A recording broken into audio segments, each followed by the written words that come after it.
Welcome back. We're underneath the car to start this episode. Per usual, I think, with this series right now because all we're doing is working underneath it.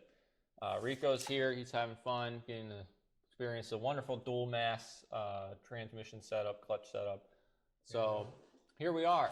We're going to take off the clutch today and try to figure out what I'm doing with this thing, because the original thought process was I was converting it to a single stage, which could hold more power. But after ordering my one and calling the company and telling me they're 120 days out, I said, cancel the order. I don't have time for that. So then I called Carolina Clutch, and the gentleman on the phone was honestly not very excited to sell me a clutch. He kind of told me if I don't need to replace it, don't replace it. So, well, he was just trying not to do you a disservice. Yeah, he pretty much said if you can keep the dual mass, keep the dual mass. So we're going to take this off. We're going to see the condition of everything. I don't think the clutch is going to be salvageable, but if we can save the flywheel and just replace the clutch aspect, I think we'll be good to go. And no matter what, we do have to take the flywheel off because we do have to get to the rear main seal, which is another point of this project. So without further ado, let's remove some clutch bolts. They're just simply boom, boom, boom, boom, boom, and boom.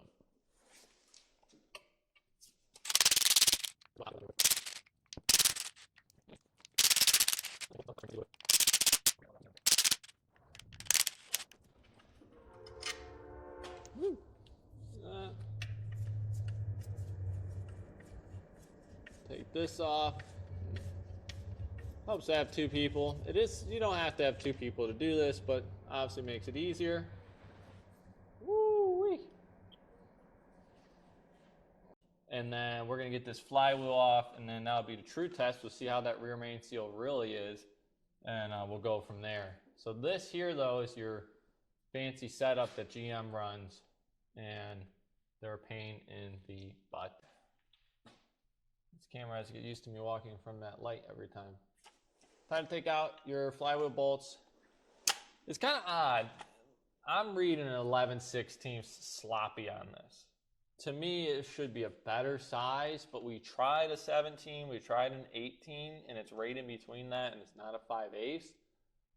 So let's just hope that nothing happens when I use an 11/16.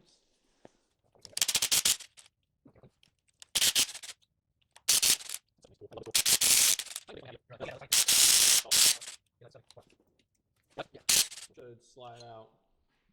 Take a little, yeah. Yeah, that's pretty heavy, but it's not going to fall the second you take the bolts out, which is good. And it does have an alignment dowel. Oh, good. Perfect. So it looks like you can't put it on wrong. Perfect. Look at that. People surprise you every day. Yeah, that's true. Well, let's set that over right next to the clutch over there. Again, don't lose your bolts, people. If you lose your nuts, that's kind of normal, honestly, but don't lose your bolts. Nuts are more easily replaceable. Men lose their nuts every day in America. Now, how does it look, huh? The moment of truth. It looks oily. Well, let's take a peek here. Let's get you a little closer. First things first. There's a lot of oil, a lot of buildup in there. So that's where we're at currently. Seal-wise, I see a little right there. Just a little. It doesn't seem like it's a big leak. Oh wait, maybe right here. You thinking that?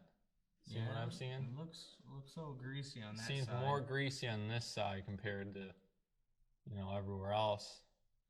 I'm also thinking this oil pan has something to do with it as well. It doesn't look great. Yeah, the oil pan looking. It's a newer gasket. But while we're down here, you might as well pop that off. But it's definitely leaking as well. So we got our work cut out. Looks like I'm going to need to redo the oil pan. We're going to redo the rear main seal bar down here, obviously. Clean all this up. And, up there I'm seeing that, which is common on these cars, there's the, I think it's the oil temperature or pressure gauge up there that goes into this little threaded rod, and it looks like it's also leaking which is why you're seeing this leaking coming down from the top as well. The one thing I am noticing, I don't know if you're seeing it, but those heads look awfully shiny.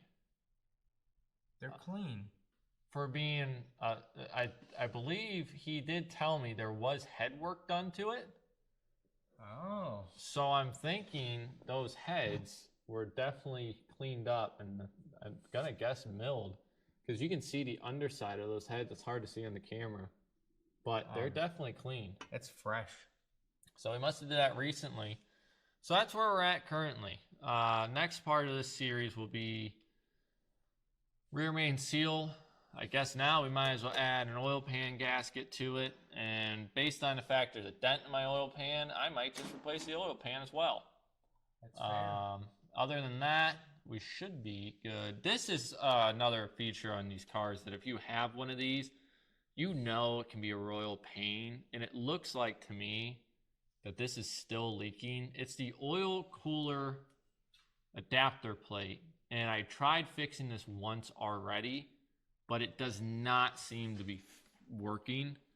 So that may be something as well that we take a look at and might have to get rid of, which is going to be a hot topic in this video to the, Royal Corvette guys. But obviously there's a leak around that as well. So a few things to fix, but this is where we're at. I mean, ultimately we got the disassembly done, and now it's just a matter of putting it all back together. And using about 8 cans of brake clean. A lot of brake clean. I might just order a case of it.